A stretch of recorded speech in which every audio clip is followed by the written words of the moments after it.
नमस्कार किसान भाइयों और बहनों, आप सुन रहे हैं स्वस्थ पशु खुशहाल किसान। और जैसे कि सर्द हवाओं ने भी दस्तक दे दी है और इस मौसम में हमारे पशुओं की सेहत और उत्पादन दोनों पर असर पड़ता है। आज हम बात करेंगे सर्दियों के मौसम में सही देखभाल कैसे करें, क्या खिलाएं क्या न खिलाएं और ठंड से कैसे बचाएं और कौन कौन से टीके इस मौसम में हमारे पशुओं के लिए बहुत ज़रूरी हैं। आज हमारे साथ स्टूडियो में मौजूद हैं जाने माने पशु पालन वैज्ञानिक डॉक्टर शशिकांत जी। तो डॉक्टर साहब, बहुत बहुत स्वागत है आज हमारी इस कार्यक्रम में। नमस्कार किसान भाइयों बहनों, मैं डॉक्टर शशिकांत, पशुपालन वैज्ञानिक, कृषि विज्ञान केंद्र दलीप नगर, कानपुर देहात से।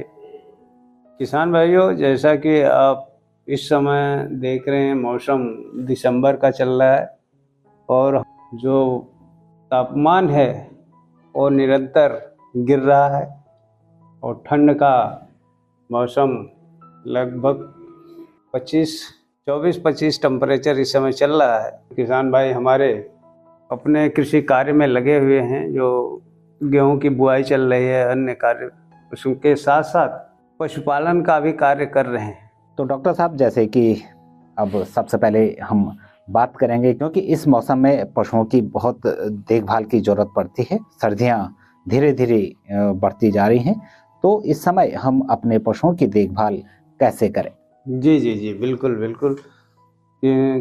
इस समय सर्दी के मौसम में पशुओं का प्रबंधन करना नितांत आवश्यक है। अगर यही समय हम अपने पशुओं का ध्यान रख लें तो हमारे जो पशुधन की हानि होती है वो नहीं होगी। इसके लिए सबसे पहले आवास की व्यवस्था हम अच्छी करें।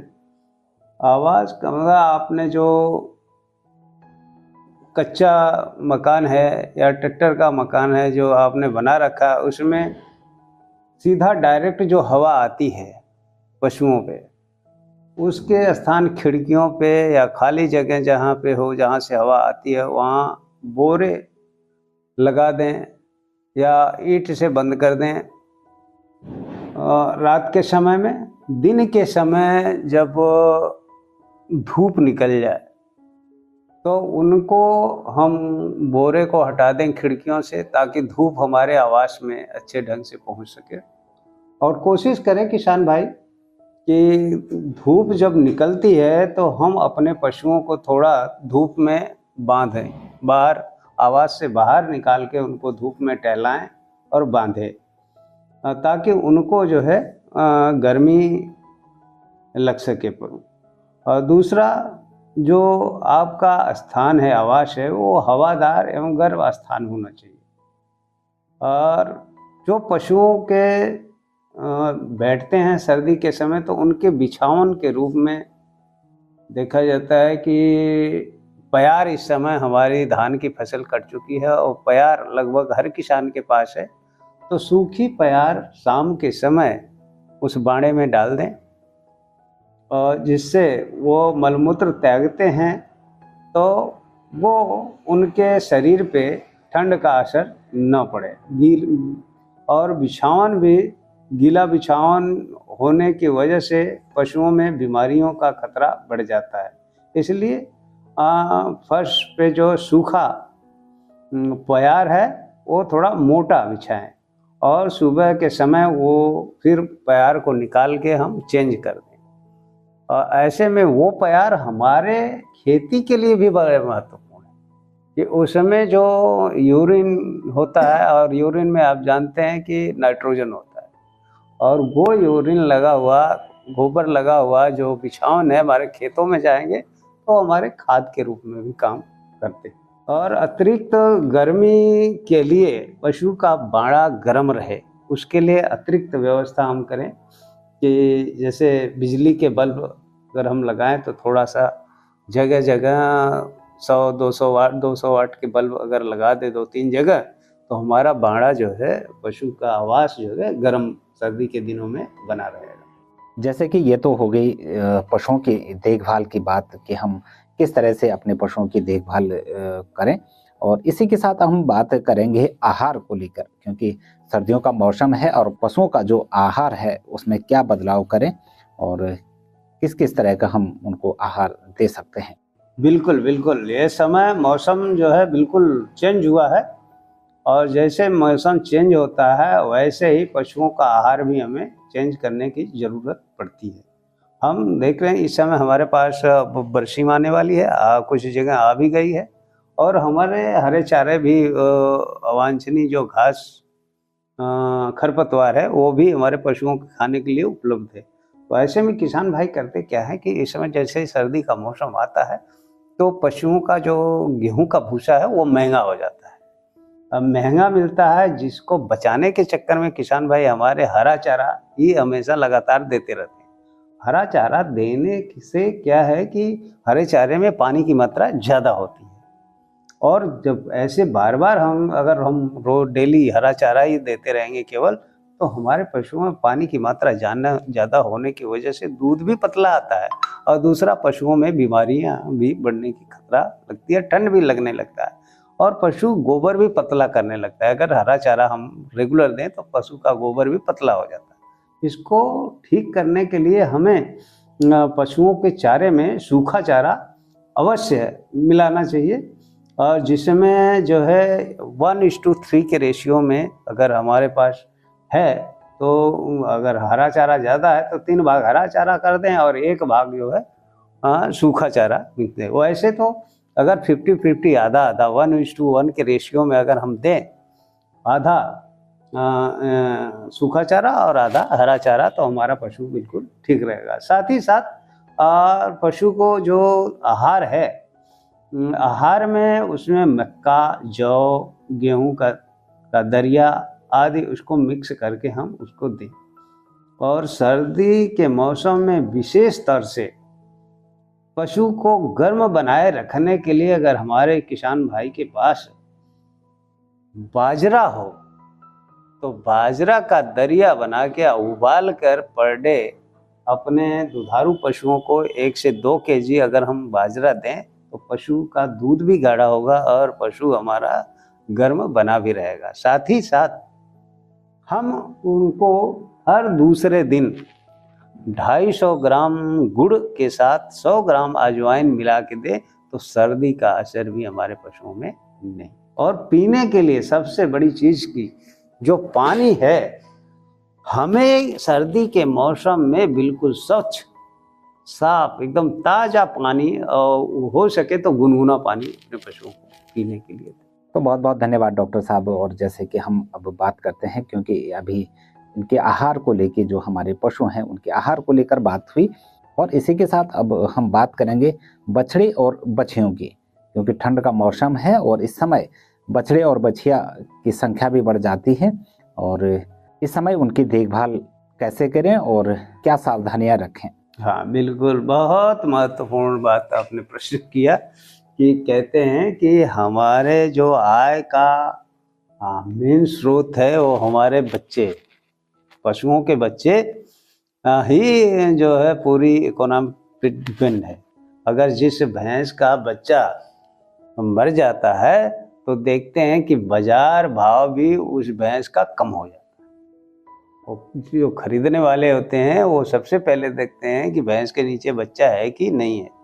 ऐसे में जो नवजात बच्चे हैं उनकी देखभाल बहुत जरूरी है। सर्दी के दिनों में अगर ज़्यादातर भैंस हमारी सर्दी के दिनों में ही ब्याती है, ऐसे में हमें ध्यान देना है कि जैसे पशु का प्रसव हो रहा है वैसे ही बच्चे को सबसे पहले आप एक पलवा ले लीजिए, और पलवा में भूसा भर के उसको, जो प्रसव हो रहा है तो उसके सहारे बच्चे को आने दीजिए नीचे।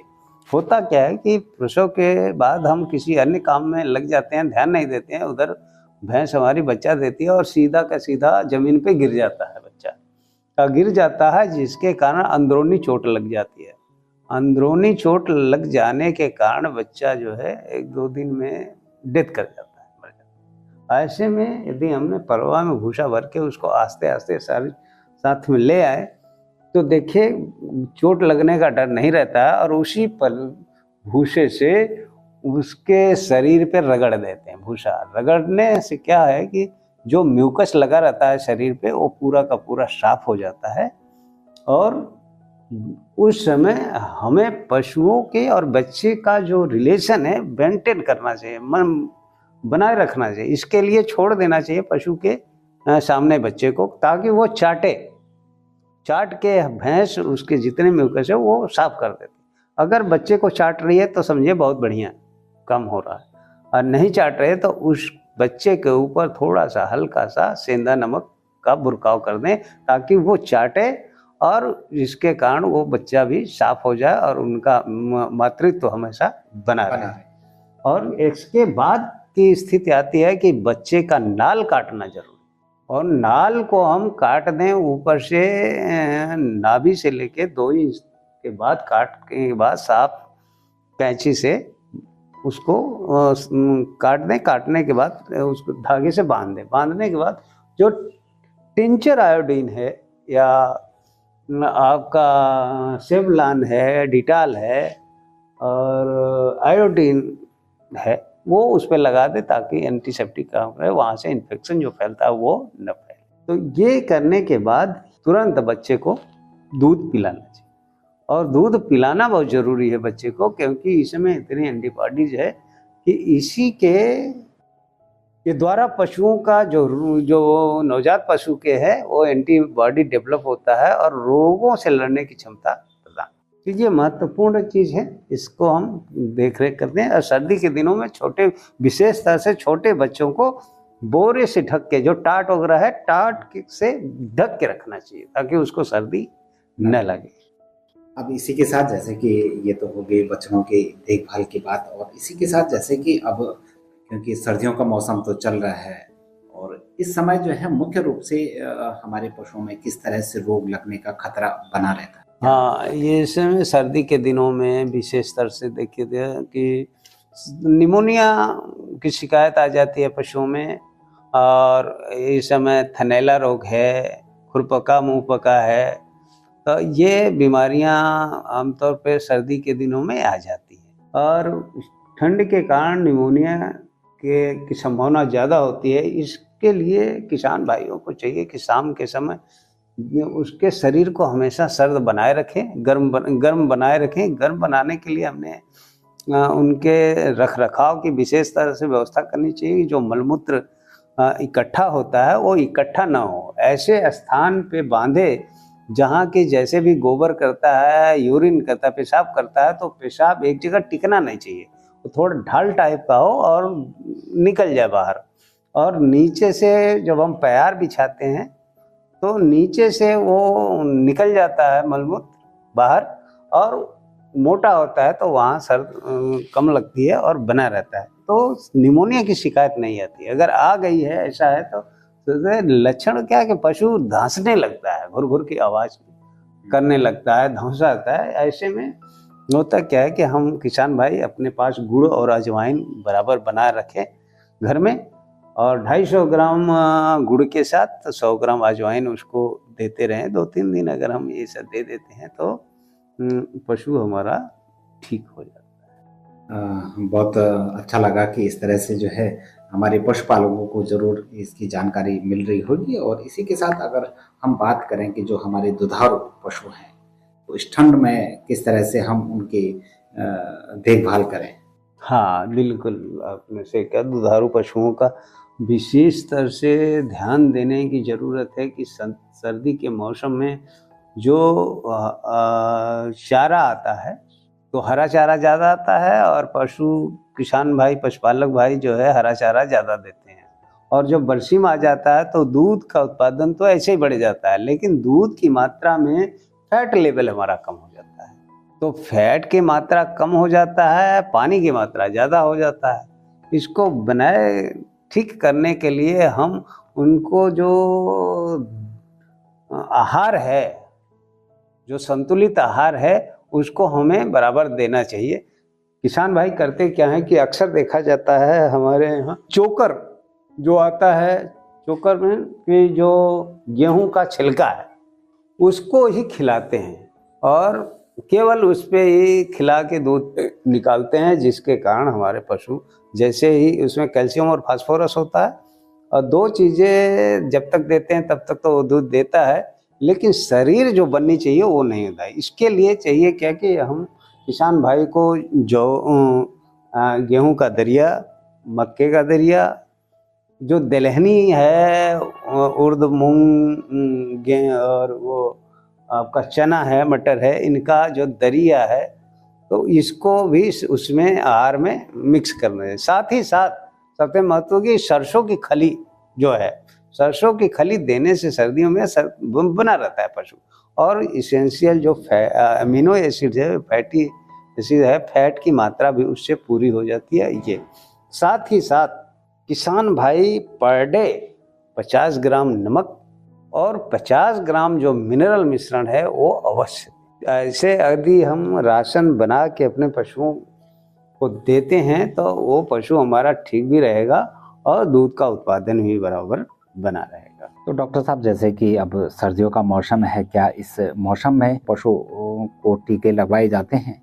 जी जी जी बिल्कुल। इस समय हमारे पशुओं में जो टीकाकरण है सबसे है कि खुरपका मुहपका, खुरपका मुहपका का जो टीकाकरण है वो बहुत ज़रूरी है, और ये सरकार की तरफ से ये फ्री में लगता है। और साथ ही साथ एक और बीमारी जो हमारे पशुओं में जो गौवंश विशेष करके, उसमें लम्फी डिजीज है, लम्फी डिजीज का भी टीका इस समय चल रहा है। तो किसान भाई अपने नज़दीक के पशु चिकित्सक से संपर्क कर पशु चिकित्सालय से ये जो टीका दोनों उपलब्ध हैं, इनको आप लगवा सकते। तो डॉक्टर साहब बहुत बहुत धन्यवाद। और इसी के साथ हम जानना चाहेंगे कि जो हमारे पशुपालक हैं उनके लिए क्या संदेश देना चाहेंगे? किसान भाइयों के लिए यही संदेश है कि हमारा जो पशुधन है ये हमारा धन है, और इस धन को हमें सर्दी से बचा के रखने की ज़रूरत है। इसके लिए उनको अच्छा आवास उपलब्ध कराइए, अच्छा भोजन राशन दीजिए, और जिसके कारण हमारा और समय पे टीकाकरण करवाएं, जिससे हमारा पशु बिल्कुल स्वस्थ रहे और ठीक रहे, जिससे हमारी आमदनी हमेशा बनी रहे। तो डॉक्टर साहब बहुत बहुत धन्यवाद कि आपने हमारे पशुपालकों के लिए इतनी महत्वपूर्ण जानकारी दी, क्योंकि सर्दियों का मौसम चल रहा है और विशेषकर हमारे पशुपालक इसी तैयारी में रहते हैं कि किस तरह से हम अपने पशुओं का ध्यान रखें, और आपने इतनी महत्वपूर्ण जानकारी हमारे पशुओं को दी, तो इसके लिए आपको बहुत बहुत धन्यवाद। आपका भी धन्यवाद। इसी के साथ अब किसान भाइयों और बहनों, उम्मीद है कि आज की जानकारी आपके पशुओं को इस सर्दी के मौसम में स्वस्थ रखने में मदद करेंगी। और इसी के साथ अब समय हो गया है सवाल जवाब का, क्योंकि अब हमारे पशुपालकों के सवाल जवाब का समय हो गया है। तो हमारे पशुपालक सवाल कर सकते हैं हमारे नंबर 78 97 96 96 96 पर। हेलो सरैया से बहुत बहुत स्वागत है। कार्यक्रम है आज, बहुत बड़े डॉक्टर से सब लोगों को परिचित कराया, इसके लिए सारी टीम को बहुत बहुत बधाई है। चलो, आपको भी बहुत बहुत धन्यवाद कि आप लोग नहीं, बहुत अच्छे ढंग से डॉक्टर साहब ने बताया। केवल ये है कि दोबारा उनसे कहीं मुलाकात हो जाए तो वो जो गाय की हमारी बेल निकल रही उसकी समस्या का समाधान कराइए। रात है, अब रात में उसको देखना बहुत पड़ता, कई बार निकल आती है भैया। हाँ। तो उस टाइम उसको अंदर करना पड़ता, पूरी ड्यूटी चल रही हो। अच्छी गाय है, इस वजह से हम थोड़ा उसमें, पहले इसका पैर टूट गया था तो वो भी समस्या है उसके पास। अच्छा, वो देखा था मैंने। हाँ जी जी, बस वही वाली, और अच्छी गाय बैली से ली थी। हाँ। इस वजह से उसको पाल रहे हैं सर। चलो। हाँ, देखिए, जब भी आप अपने ऐसी केस आए तो सबसे पहले आप डॉक्टर से सलाह लें और अच्छे पशु चिकित्सक से संपर्क करें। और इस केस में होता क्या है कि ये जो प्रोलेप्स ऑफ यूट्रस जो निकलता है, गर्भवती जो गाय है, भैंस है, इनमें ये केस ज़्यादातर आता है जब ब्याने के 2-3 महीना रह जाता है। ऐसे केस में हम देखिए सबसे पहले मैकेनिकल उपाय करें। इसके लिए क्या है कि अब पशु का पहले तो बांधने का जो स्थान है वो बिल्कुल चेंज कर देना चाहिए। खूंटे की तरफ ढाल रखें और पीछे के साइड में ऊंचा रखें। तो होता क्या है कि पशु का बच्चा जो होता है पीछे जोर लगाता है, और पीछे उसका जो मसल्स है वो ढीली पड़ जाती है। ढीली होने की वजह से वो बच्चा बाहर आने लगता है और वो प्रोलैप्स जो यूट्रस है वो बाहर दिखाई देता है। अगर हम आगे की तरफ ढाल करेंगे तो वो पूरा जो है बच्चा आगे की तरफ रहेगा और पीछे जोर नहीं लगाएगा। ऐसे केस में भैंस हमारी बैठती है या गाय बैठती है तो ढाल की वजह से वो पीछे की तरफ आना शुरू हो जाता है। तो हम बांधने का स्थान चेंज कर देंगे। खाने का जो है उसमें नॉर्मल खाना दें, बहुत ज़्यादा हैवी डोज उसको न दें, और जो निकल रहा है उस पर सपोर्ट लगाएं। वो बेल्ट आता है, इसके लिए वो बेल्ट को हम बांध के रखें जब तक कि प्रसव न हो जाए। ऐसे में एक होम्योपैथिक भी दवा आती है जो सीपिया 201 है। इसको हम पर डे 15 बूंद किसी बतासे में टपका के या सीधा जीभ पे अगर हम टपका दें तो लगभग हम 20 महीने भर ये हम करते रहें तो ये शिकायत भी दूर हो जाती है। अक्सर किसान इससे जो है राहत मिल जाती है। और जैसे पशु हमारा गाभिन हो जाए तो हम उसमें कैल्शियम की कमी ना होनी चाहिए पशुओं में। इसके लिए जो मिनरल मिश्रण है, कैल्शियम सिरप है, ये बहुत सारे आते हैं जो विभिन्न नामों से आते हैं, मार्केट में उपलब्ध हैं। ये कैल्शियम की पूर्ति के लिए हम ये सिरप और पाउडर उसको देते रहें तो ये पशु हमारा आसानी से बच्चा दे देता है। और इसी के साथ स्वस्थ पशु खुशहाल किसान कार्यक्रम से दीजिए इजाजत। नमस्कार।